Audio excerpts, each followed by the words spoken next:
What is up, my friends and family? I'm Charmix, and today I'm going to be reacting to 5 mind-blowing mysteries, myths, and conspiracies surrounding the RMS Titanic sinking. Is the RMS, is that the original Titanic? I'm not sure. But either way, this is my top 5s. And for those of you who don't know, I love top 5s, but top 5s videos normally freak me out because they're all really spooky. But I don't think this one will be that spooky because it's not supernatural or anything of that at least I don't think it is. But, you know, it's just more of a mystery video. And I really like these ones over the supernatural ones. But nonetheless, I hope you like this video. The original link's in the description. Make sure you go subscribe to Top 5s, as well as Top 5s has a magazine. That link will be in the description as well. And yeah, I hope you guys like this video, and let's begin. Alright, so I was just looking, and the RMS Titanic, I think that's just the normal Titanic. I did not know it was named RMS Titanic. Anyway.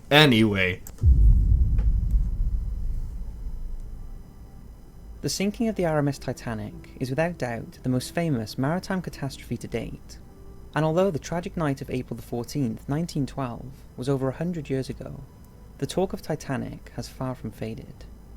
But yeah, over the years, quite popular. there have been many questions asked and concerns raised about that fateful night. So, from the supposed unidentified suicide on board, to the incredible premonitions by many that something bad was going to happen. I heard of that. I heard that people had premonitions that the Titanic was going to sink, and then like a week later or something it sunk. I heard of that before. Here are some of the many unanswered questions, legends, and conspiracies surrounding the now most famous liner to have ever sailed. The Switch. This theory claims that the ship that sank wasn't in fact Titanic, but her sister ship RMS Olympic, and it was all part of an elaborate insurance scam. This is the most widespread conspiracy, and over the years there has been some interesting evidence to support, but since it's still a conspiracy, not exactly confirm that this is what happened. Wait a minute, don't they know where the Titanic sunk? Like, don't they actually have the footage of like people diving down there with the wreckage? And if they do, you could obviously, you know, tell if it was or if it wasn't the Titanic. On October 20th, 1910, Olympic, the first of the White Star Line's 3 superliners, was launched and immediately held the record for the heaviest ever man-made object. Her first 4 Atlantic trips were successful, but on the 20th of September 1911, on her 5th Atlantic voyage, Olympic collided with the Royal Navy cruiser HMS Hawke. At the helm of the Olympic that day was none other than Captain E.J. Smith, who had gone to captain the Titanic. There were no injuries, and both ships managed to stay afloat, but the damage to Olympic's hull was severe. It took 2 weeks just to make her seaworthy enough for her to return to Belfast, where she had to undergo a further 6 weeks of repairs. By November 1911, Olympic was back in service, but suffered another setback the next year, when she lost a propeller blade and again had to go back to Belfast to be fixed, delaying Titanic's launch date. As with all naval collisions, an inquiry was launched, and since the Olympic was at fault, the cost of the repairs would not be covered by their insurance. Facing financial ruin, it's claimed that with the help of the builders, the White Star Line decided to switch Olympic with Titanic, whose already delayed completion would be delayed further by having to repair Olympic a second time. They quickly patched up Olympic, and instead of Titanic setting out on her eagerly anticipated maiden voyage on April 1912, it was the Olympic. That is the story, and in a controversial book written by Robin Gardner called The Ship That Never Sank, it's claimed there is enough evidence to suggest that this was the case, and this isn't a wild conspiracy. Gardner points out that the external profile of both ships was practically identical, and standard White Star issue, apart from a few differences such as the personal lifeboats, the bow, and nameplates, that all could have been swapped over a weekend. Gardner suggests that because the Olympic was almost beyond repair, by patching her up and staging a sinking, they could collect the insurance money supposedly for Titanic and recoup their losses. At first when I heard of it, I kind of doubted it, but you know what? That actually makes sense. If they were in financial issues, you know, just switching over a couple nameplates and, you know, sinking it and claiming insurance money, that could get them out of the trouble they were in. So, although it's kind of far-fetched, it's possible. That's crazy. I never would have expected it would have been an insurance scam. but I guess it could be quite possible. Did the captain die? Because the captain obviously would have been in on the scam, right? So did the captain die with the Titanic, or did he get off on a lifeboat? Because I'm not really sure. And if the captain did die, then I don't think it would have been a scam, because I don't think the captain would agree to basically, you know, end his own life just to save some company. However, if this was the case, like the conspiracy suggests, why did they allow so many people to die? And why were not more lifeboats fitted if they had intended to sink the ship? Well, again, Gardner has a theory on that. He claims the ship did not hit an iceberg, as we are led to believe, but instead the seacocks were opened, allowing water in to slowly flood the ship, and that numerous ships were strategically stationed nearby to be able to rescue all the passengers, without the need for more lifeboats. He claimed that high-ranking officers were aware of the plan, including Captain Smith and First Officer Murdoch, but the plan backfired when the ship hit one of the rescue ships. As for the original Titanic, he alleges that she spent 25 years in service as the Olympic, until she was scrapped in 1935. Wow. Of course, however plausible this may sound in theory, there are many flaws. For the switch to be possible, a lot of people would have had to be silenced, including thousands of Belfast ship workers, the crew, along with some passengers who were bound to have noticed the difference in the ship, and who wrote of hitting an iceberg and not a ship. Why was her design... Yeah, that's true. So I guess it wasn't an insurance scam. Well, it seems as if it wasn't, unless all these people ended up disappearing. Mr. Andrews aboard, as was the chairman, Joseph Ismay. Would they have wanted to be aboard, knowing the plan to sink her? Probably the biggest flaw in the switch theory is that it's reported the Titanic was underinsured by $2.5 million. So would it have been worth taking such a huge risk when the money they would recoup would not have covered their mounting debts? So yeah, it couldn't have been a scam because they would have ended up losing even more money. I will leave that up to you to decide. Yeah, I don't think it was a scam, because right there he said that, you know, if they ended up losing it, it would have cost them more money. So yeah, that doesn't make any sense. The myths. There is so much confusion over what is true and what is a myth regarding the sinking of the Titanic, so I want to look at a few of the most believed stories surrounding the disaster under one topic, and try and separate the facts from fiction. It's long been believed the Titanic was aiming to claim the Blue Ribbon Prize, an award to the liner that could make the fastest crossing of the Atlantic, and that Captain Smith was instructed to pick up an excessive speed that meant she could not avoid colliding with the iceberg. I never heard that. Myth. The fact is, Titanic was designed for luxury and not speed. She would never have been able to match the speeds of the Lusitania or Mauretania, and the White Star Line knew that, as Titanic was at least 2 knots slower than the fastest liners. Another myth is the fact the Titanic was regarded as the unsinkable ship. Over the years, this has been commonly told, and that White Star Line promoted her as such. But according to documents, the White Star Line never made any such claims, at least not officially. In fact, Titanic was not as big a news at the time of her maiden voyage, because her sister ship, the Olympic, had already stolen all of the limelight. If Titanic hadn't have sunk, she would most likely have been of little significance in the course of history. Captain Smith, who has been portrayed as a hero, and although most definitely went down with his ship, failed to heed the ice warnings and did not slow Titanic down. Wait, so the captain actually did die, which answered one of my questions I had earlier. So yeah, it couldn't have been an insurance scam. One, because the captain died, and if he was aware that it was a scam, he would have gotten off on one of the boats. Because no one would agree to die just so that other people can profit in an insurance scam. That makes no sense. As well as the fact that they would have actually lost money on the insurance. So the first myth is debunked. When he was made aware of the obvious danger, these failures in his duty, and his delay in issuing passengers with the order to abandon ship, meant many passengers did not realise the danger they were in, and lifeboats were being launched half full. Subsequent thoughts about Captain Smith indicate he became disorientated and traumatised when faced with the reality of the unfolding disaster, and his failures in command and lack of clear orders for evacuation meant a lot of the blame for the sinking of the Titanic has been attributed to him. Was the Titanic cursed? Perhaps one of the most enduring myths about the Titanic is that she was cursed due to the cargo she was carrying, and this one deserves a talk on its own.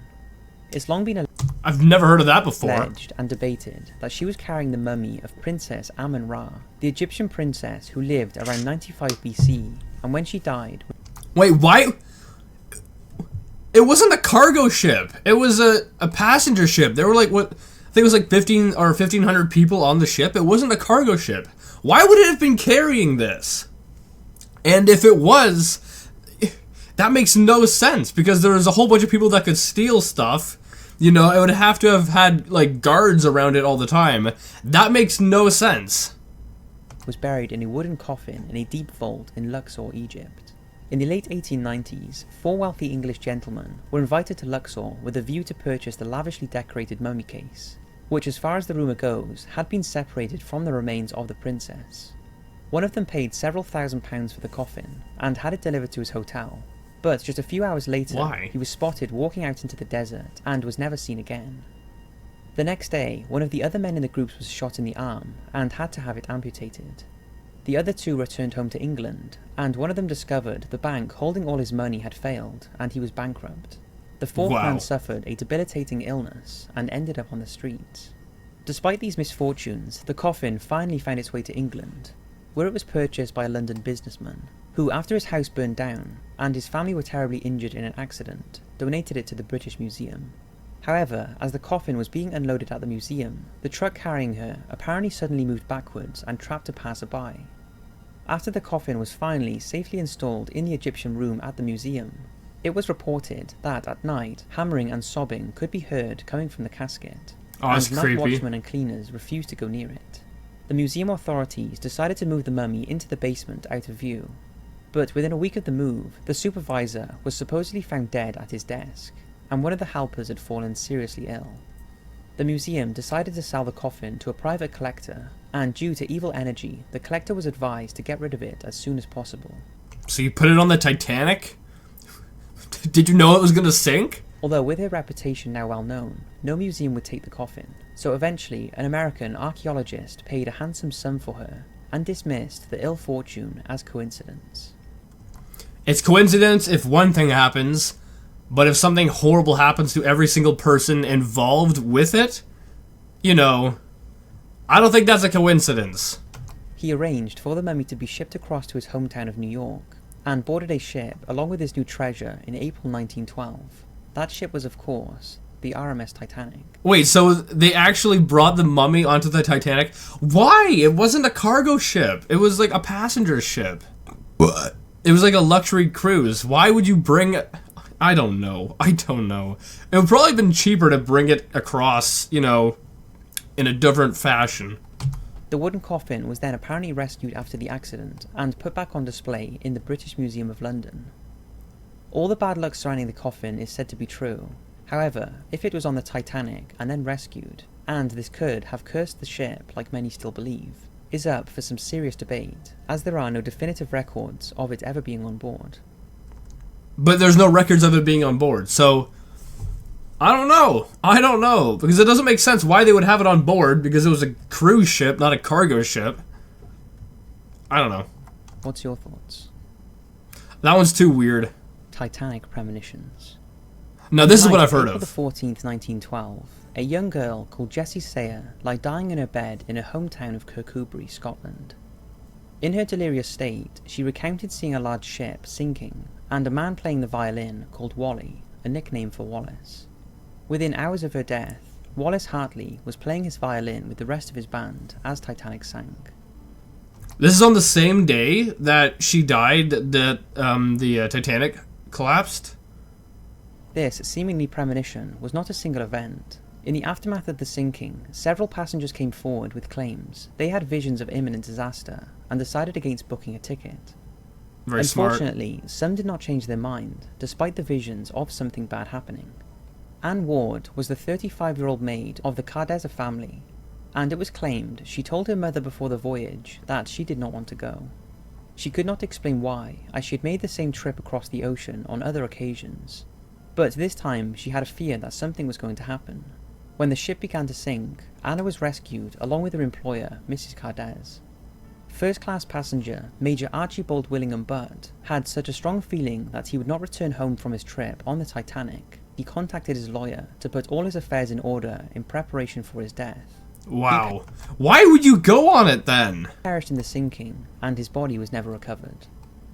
Eva Hart was 7 years old at the time of the sinking. She survived and often talked about her recollection of her experience in Titanic-related activities. She claimed that her mother sat up every night when she was aboard Titanic, as she was afraid to sleep as she thought there would be an accident. Mr. William Thomas Stead was a well-known but controversial English newspaper editor of the Victorian era, and often claimed his death would be caused by either lynching or drowning. In an irony that almost predicted his own fate, he wrote 2 articles, one published on the 22nd of March 1886, called How the Main Steamer Went Down in Mid-Atlantic by a Survivor, which was about a steamer that collides with the ship, with many lives lost due to an insignificant amount of lifeboats. The other published in 1892, and was called From the Old World to the New. It was about a ship called the Majestic that goes to the rescue of another ship that has struck an iceberg. Stead went down with the Titanic, and his body was never recovered. It wasn't just the passengers that had a bad feeling about the Titanic though. Chief Officer Henry Tingle wrote a letter to his sister that said, "I still don't like this ship. I have a queer feeling about it." Tingle was thought to have last been seen swimming towards a lifeboat before dying of hypothermia. Also, the mother of John Hume, the ship's violinist, pleaded with her son not to board the Titanic, as she had a premonition that something bad was going to happen. Freaking like half the people had premonitions that something bad was gonna happen. I'm surprised a lot of them went. Hume still boarded the ship, and along with the rest of the crew's orchestra, went down with the Titanic.